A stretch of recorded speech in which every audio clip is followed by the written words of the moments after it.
Ce vendredi, je tiens à Bourges un procès qui concerne un journal satirique local qui publie 3000 exemplaires. Il faut savoir qu'en février dernier, sur ordre du très zélé secrétaire général de la préfecture du Cher, dénommé Mathieu Bourrette,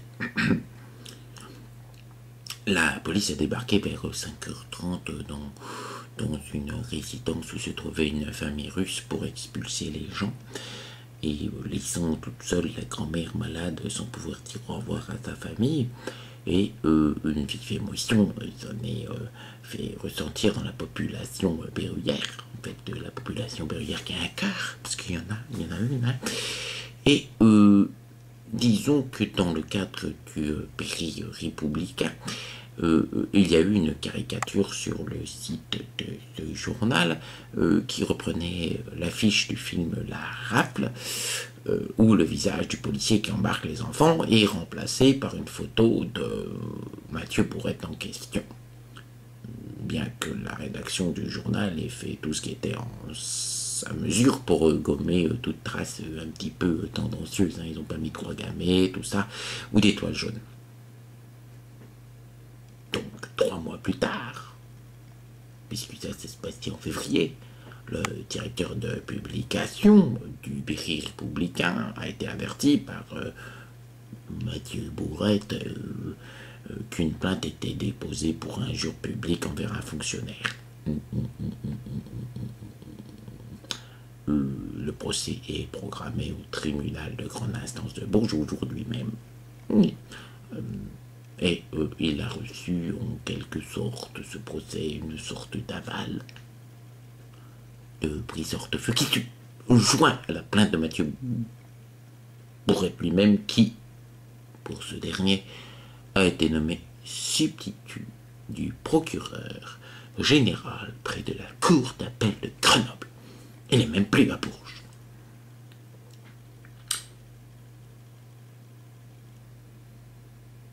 Aujourd'hui se tient ce procès. Oh, eh bien, il se trouve, cher Nicolas Sarkozy, que tu avais promis de défendre la liberté d'expression et la liberté de la presse, et que un vent souffle, un vent mauvais, Nicolas Sarkozy, un vent liberticide, un vent glacé, un vent qui, à l'étranger, fait faire des rapprochements par certains avec de sombres périodes de l'histoire. Lorsqu'on analyse la manière dont des circulaires ont circulé, c'est le rôle d'un circulaire, à propos des Roms. Cher Nicolas Sarkozy, est-ce que tu pourrais, s'il te plaît, discuter entre quatre yeux avec ton ami briseur de feu et essayer de lui expliquer ce qui fait quand même les fondements d'une république que tu as défendue, la liberté d'expression.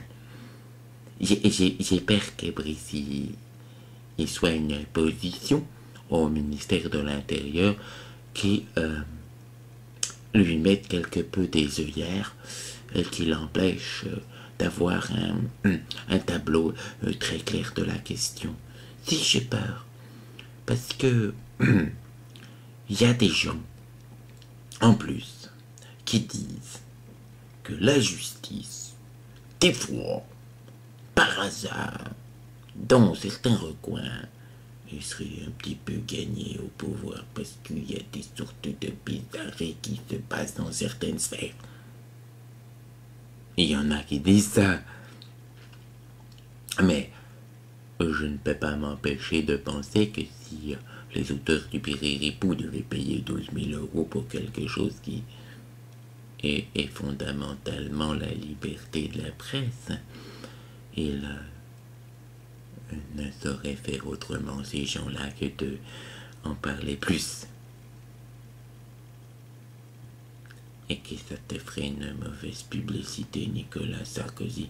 Et avec tous les événements qui se passent en ce moment, je crois pas qu'il te faille une mauvaise publicité. Et surtout quand tu gardes des gens qui sont pris dans des scandales, genre je me tais, ou des gens qui ont été mis en procès alors qu'ils ont des fonctions de ministre, qui ont perdu ces 10 procès et qui continuent d'exercer. Moi je dis ça. Je dis rien. Mais tout ce que je pourrais faire, c'est essayer de ne pas en penser moins lorsque je serai au procès. Et c'est difficile, je vais te dire, Nicolas Sarkozy, de ne pas penser en ce moment. Et je préférais que l'actualité ou la liberté de la presse ne me donne pas l'occasion de réfléchir. Et je préférais. Tu sais pourquoi, Nicolas Sarkozy? Parce que ça me met des maux de crâne et que ça m'énerve. Allez, je te fais un gros bisou. Et puis tu peux mettre une petite tape sur le cucu de Priprit. Peut-être qu'il a peut-être mal, vu, la si, tu, si. Ben, ça ferait plaisir.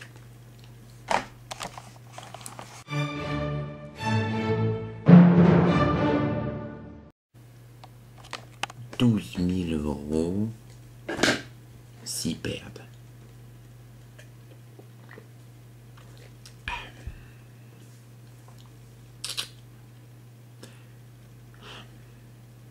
Mais je sais à qui je vais faire un petit don cette année, moi.